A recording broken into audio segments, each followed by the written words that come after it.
yesterday I told Emma to go that way, going to our house, but she was hard-headed. So me and Mama tried going there, going here. So I was right.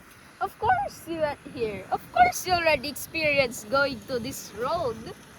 So now, Eric, we will pass by this way, Yeah. turning there, and then coming up here and going home. Okay, Yeah. come on, let's go. But we'll Okay, vlog going home. you will vlog going home. Yes. So this that way. I won't be scared. So that we won't be scared. Okay? Yeah. Okay.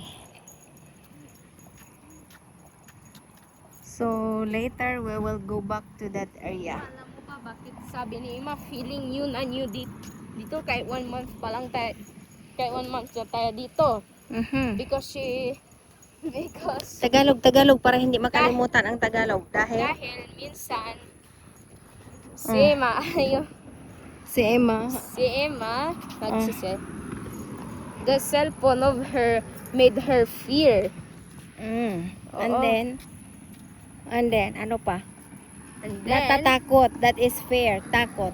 natatakot si Oh. Emma minsan ang TikTok nagawa sa kanya na maging Matakotin.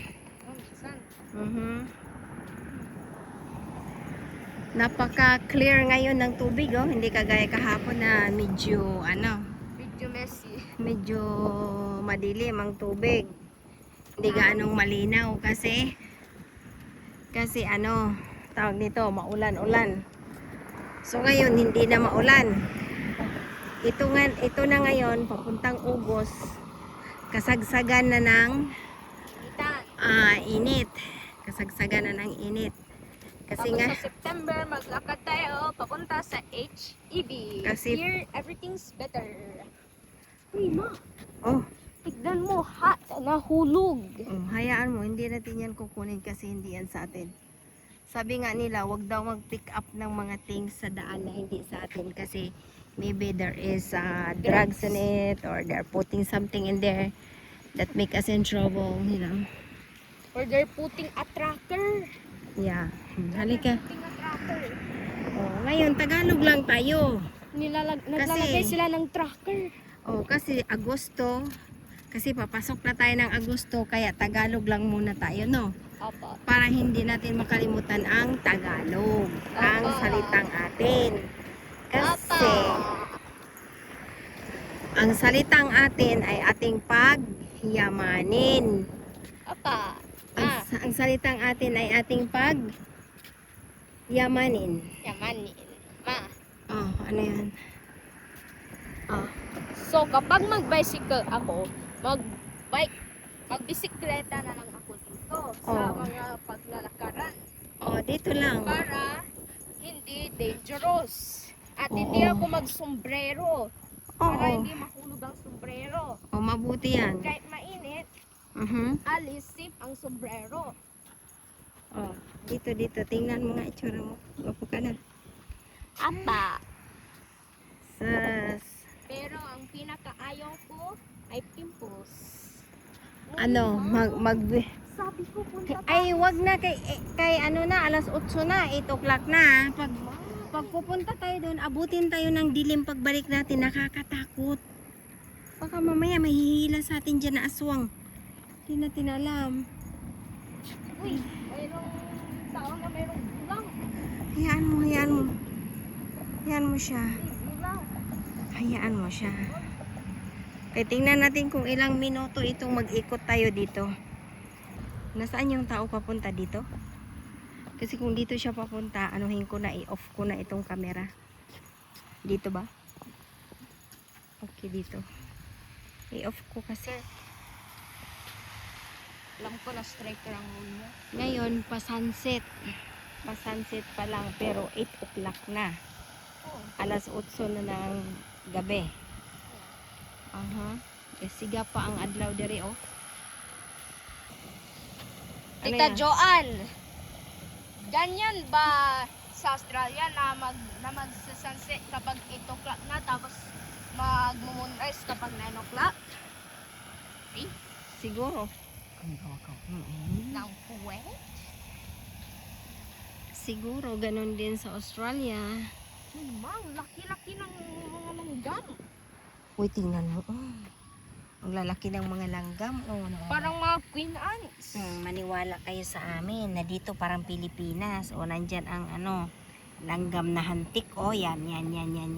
Yung hantik nangangagat Oh. sa tao. Oo, masakit yan. Kaya huwag ka dyan lumapit.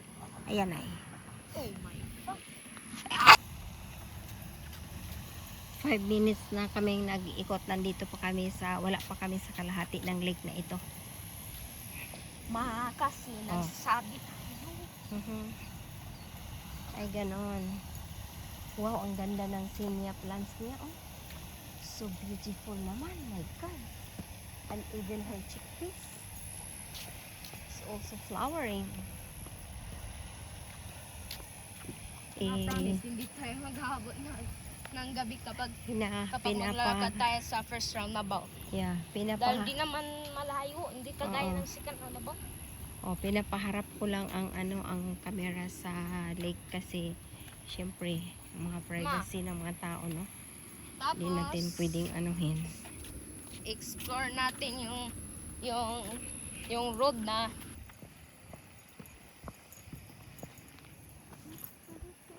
Aray, huwag mo akong apakan. Gandang-ganda ko doon sa bahay na mayroong ang ganda ng mga nila dito, harapan ng bahay. Alam ba ninyo na ang naglilinis ng harapan nila ng bahay na ito may mga tanim-tanim. Yung home association pa ang naglilinis niyan. Basta yung may mga lang, yung may mga pader-pader lang na sa loob ng pader, yan lang ang nililinis ng may-ari. Pero itong mga gilid-gilid na ito, mga landscaping na ito, yan, pati yung lake na yan, ang nag-maintain yan yung yung may-ari ng village, yung home association. Uy, wag kang magaganyan dito, bawal yan. pero Bakit? Ay, iganyan mo lang. ma, Iganyan mo para hindi may... pero parang kagat ng langgam. Ay, imposible yung may lang... Shh! Magkikita eh. Oh. Parang mayroong kagat. Wala yan. Kasi paano naman pupunta ang langgam dyan? Yan, nandito na tayo sa pangalawang waterfalls ng lake na ito. Magmula doon yan ay. Magmula yan doon. Hanggang dito. Tapos iikutin namin yan. Pauwi na kami by the time. Iwan ko kung ilang minuto. Naka 8 minutes na kami. Pero hindi kasi just take 8 minutes to go there. okay. Pero hindi kasi rhythmic ang paglakad natin. Mabagal lang kasi tayo. Pero kung rhythmic ang paglakad natin, yung may timing talaga tayong sinusunod, mabilis lang. Yan o. Ito yung melindres. Ang dami niyang bulaklak. My God, ang ganda niya sa baba o. Tingnan mo naman. Kaya mga best friend, ini-enjoy ko na lang ang palibot dito. Para dito sa Texas, hindi nakakamiss ang lugar dito kung mahilig ka sa nature, kung hindi ka namimili ng lugar, yung ganon, okay lang dito. Pero kung mapili ka ng lugar, ay wag ka na dito ina. Kasi dito, pag tag-init, medyo mainit din. Pero mas okay ang init dito dahil Uy, ma. hindi yan sunflower, that's a wild, it looks like a wild daisy. Hi, this. Ligaw na daisy. Anong tawag nito? Kung maarte ka sa lugar, kung mapili ka, siguro Ito walang tao to. Mangangarap na lang. Anong tawag nito? Kapag maarte ka sa lugar, hindi ka dito po pwede. Kasi dito mainit. Eric, tingnan mo yung pagong nandun, no? Pagong. Ano, sa gitna ng tubig. Ulo lang ang lumalabas.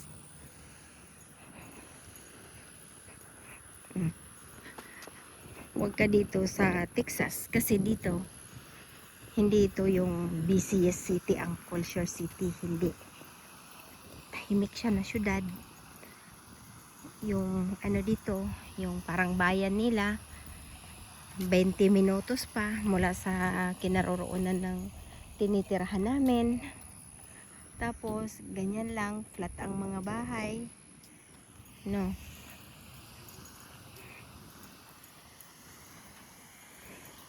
Dito kasi, hindi uso ang pataasan ng bahay. Walang second floor dito. Ang uso dito palaparan. Pahabaan, hindi pataasan. Kasi dito malawak ang kalupaan nila. Malawak ang mga bakanting lupa nila dito. 'Di ba ang ganda ng sunset? Oh my God.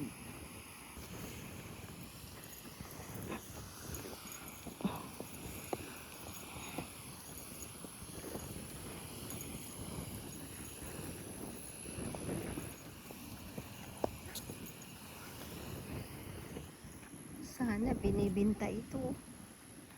Ganda. Gandang ganda.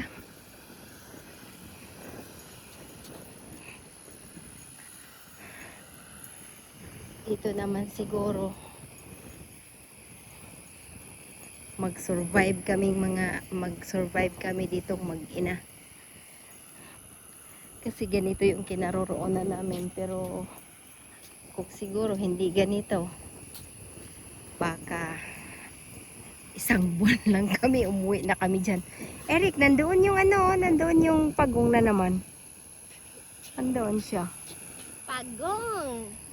Pagong. Oo. Teko. Huwag mong pakialaman, huwag mong takutin kasi bawal o gagalitan tayo. Kasi, Gusto mag-alaga ng turtle. ay wag, bawal yan. Yan magandang alagaan. Bakit? Mainit dito. Mamatay lang. Kahit, Tapos iyak ka ko kapag mamatay. pag namatay, di iiyak ka lang.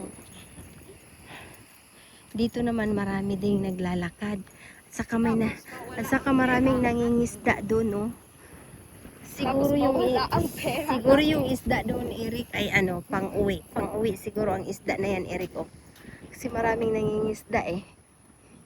Yan. May nangingisda doon sa baba. Huwag tayo magpunta dyan. Papunta sa daan ng clubhouse. Huwag. Malayo na. Uwi na tayo. O lalakad pa. Basta punta tayo sa first roundabout. Ay, wag nang magpunta sa first roundabout. Ito lang, ikutin natin itong itong pa-clubhouse kung gusto mo. Fine. Kasi yan ay equivalent na yan ng first roundabout eh. Yung distance natin. Basta wag na. Nga sa'yo, napupunta tayo sa first roundabout. Basta wag natin silang i-video.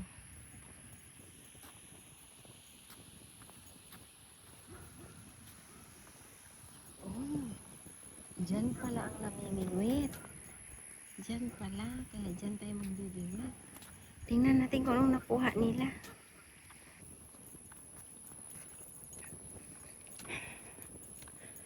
Tapos dito. Nandito na kami sa sa ibang lake. Nandito na kami sa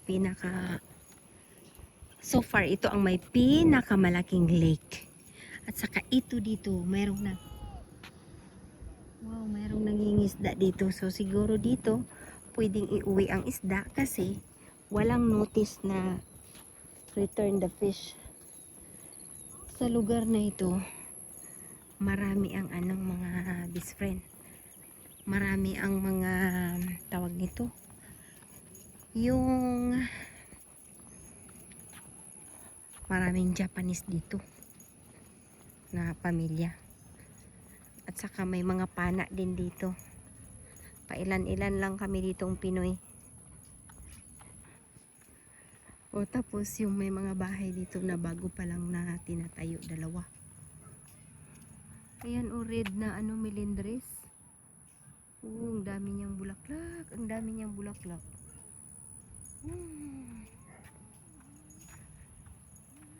Dami niyang bulaklak oh. Nasaan yung bahay na bagong tinayo? Ayan, nandoon. Ay, hindi yan. Nandoon pa. Tapos, mula dyan sa mga bahay, mayroon siyang allowance na yan ha, mula sa bahay na yan. Hindi yan siya 15 meters siguro, mga 50. Yan, mga 50 meters siguro yan. Papunta dito sa daanan nila, lakaran ni Eric. And tapos, may susunod na naman na mga 50 meters away. Tapos lake. O. Kaya, yung mga pader dito sa harap ng lake, mga bakal, yung nakikita mo ang view. So, isa yan sa mga babayaran mo kapag bibili ka ng bahay dito. Yan. Mayroong namimingwit. Pero hindi ko sila pwedeng kukunan ng ng video kasi baka magalit dahil privacy nila dito, dai. Napakaano sila dito sa privacy nila. Conservative sila ang taga dito.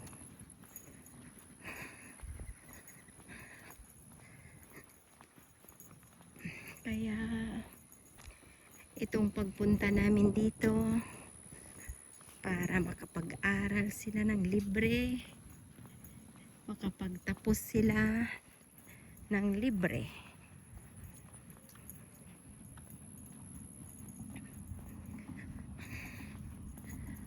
Dahil sa Pilipinas wala nang libre. Uy, wow, itong ano, tingnan niyo. Itong maribuhok na ito o pine tree ay namumunga. Yan oh. Marami siyang bunga. Yan ang magandang pine tree.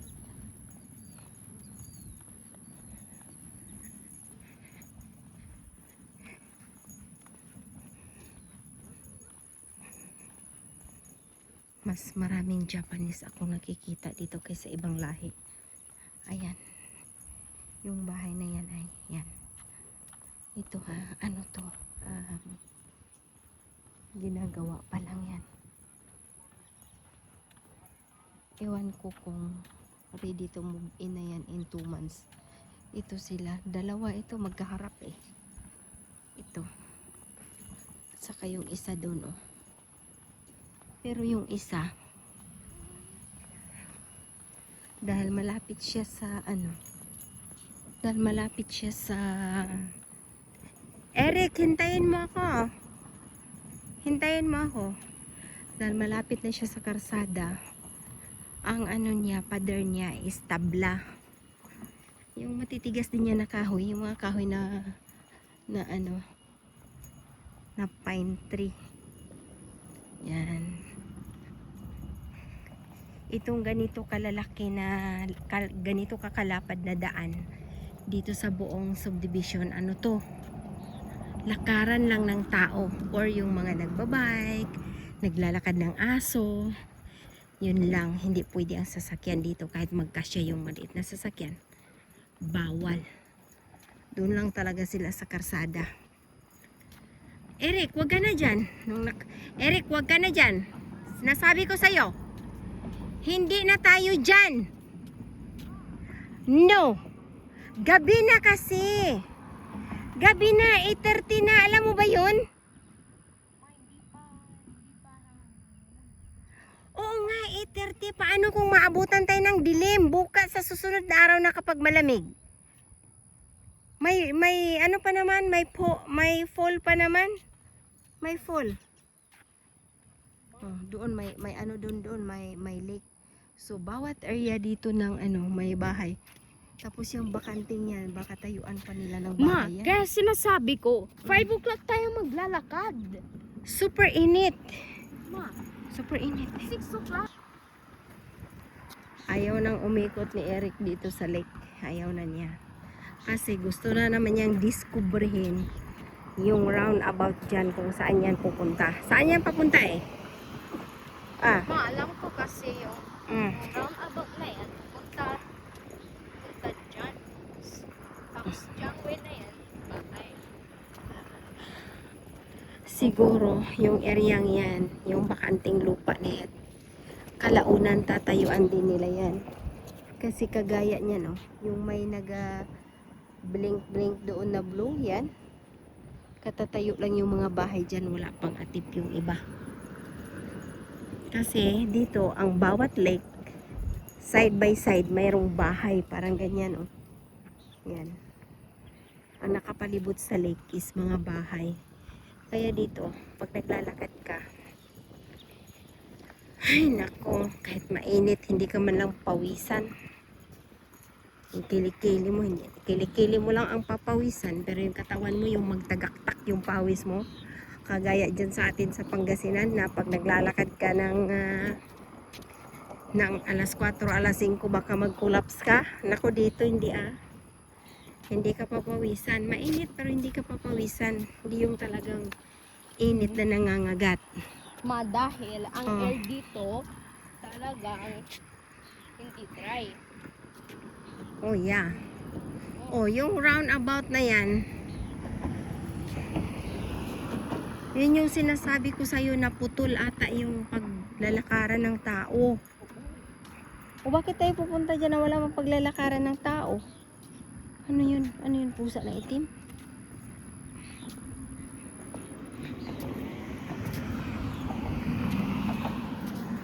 Ayan o, bakanting lote. Yan. Igagawa pa siguro nila ng bahay yan. Yan dyan. Kasi mayroong lake doon eh. Mayroong lake. Ito na ang bulaklak ng melendres. Dami niyang bulaklak. Yan ang mga punong kahoy dito. Nila na mumulaklak. Oh, wait lang. Wait. So, hanggang dito na lang ang vlog namin at kami tatawid na. Ito lang aso, ito yung papasok dyan sa dinadaanan namin. Dyan o sa, ano ba yan? Brenton Hills. Di Belfast.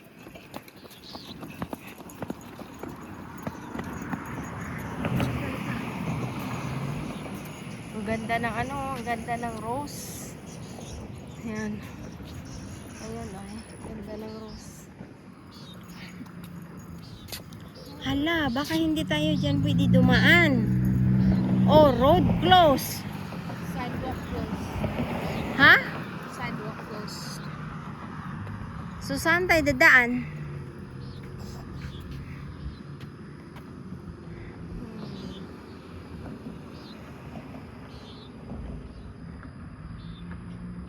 O saan yan papunta yung lugar na yan? Wait. Ha? No. No. Oh, ito yung tinatayo. Ito yung ano, Eric. Ito yung bagong ano. Ito yung bagong building dito na tinatayo. Iwan ko kung ano ito dito. May bagong amenities dito.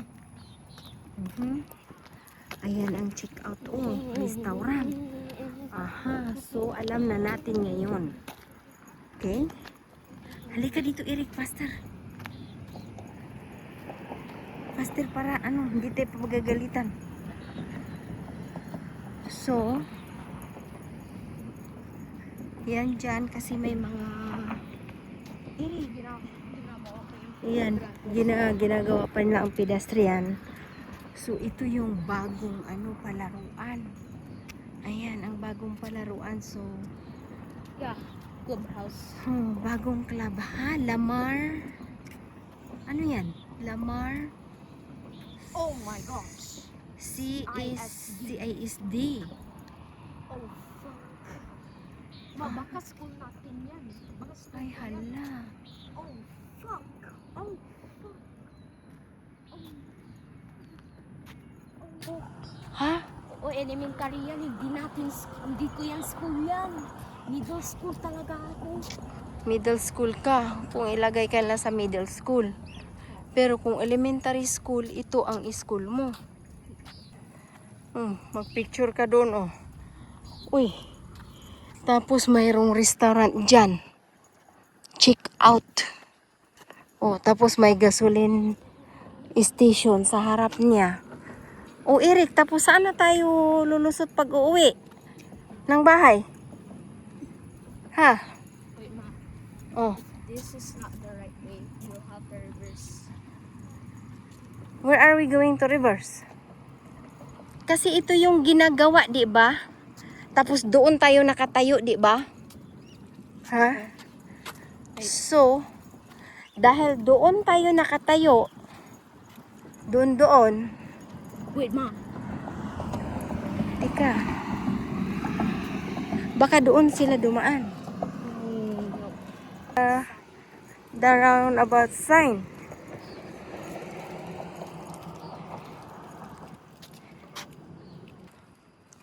Kasi noong isang linggo, ang dami pa ditong mga ginagawa. So, ibig sabihin, maglalagay pa sila dito ng high school siguro.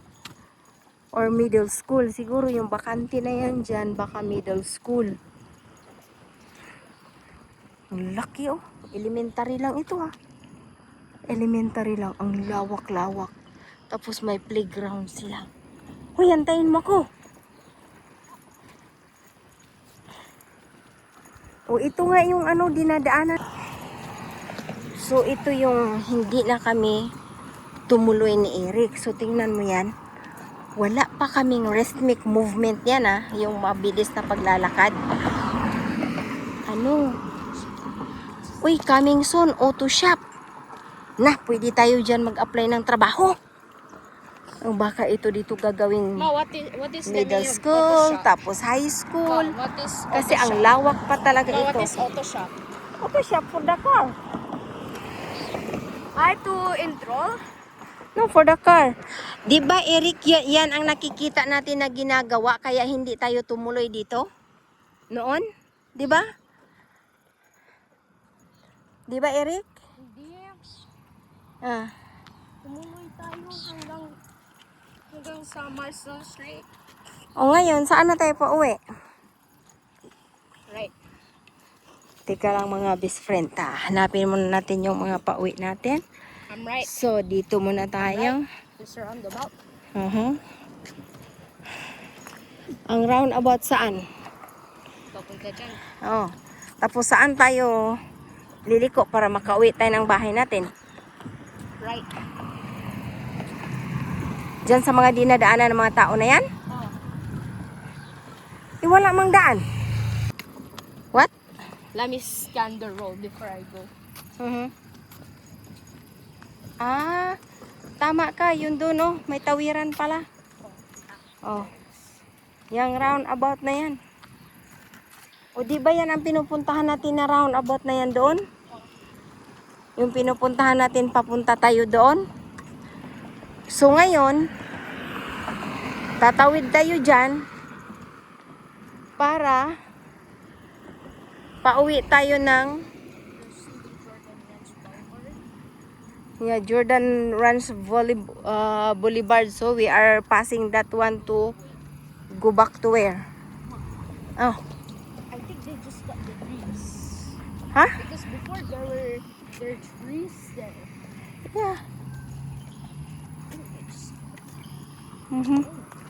Kasi yan yung natin eh. Yan ang yan yung tinitingnan natin na na building na bago eh. Yan. Oh, wait. Tapos doon tayo sa tinakbuhan ng sasakyan na yan, oh. Yeah. So, we're going to follow that guy. Oh no. Huh? I'm seeing something wrong. Ma, Mm. there is something wrong in seeing. Mhm. Ma, that one it is supposed to be pedestrian na parang ganito, ganito, ganito, Mm-mm. ganito. Mm-mm. There are lines. Mm. There are no lines. And Mhm. even the road, it is complete. Ma, oh my gosh, this is the road. No, it's not wrong. No, ma. Because Tito Andrew is passing by there. The 2 car there, Tito Andrew is passing by there. And when he come home, he goes in this road, going Ma, there. But look at the tiles first. Mhm. It's that tiles. It is not supposed to be there in the first roundabout. It's not supposed to be there. Okay, bye. Yeah, ma. We are going to look for the road. Reverse. Where?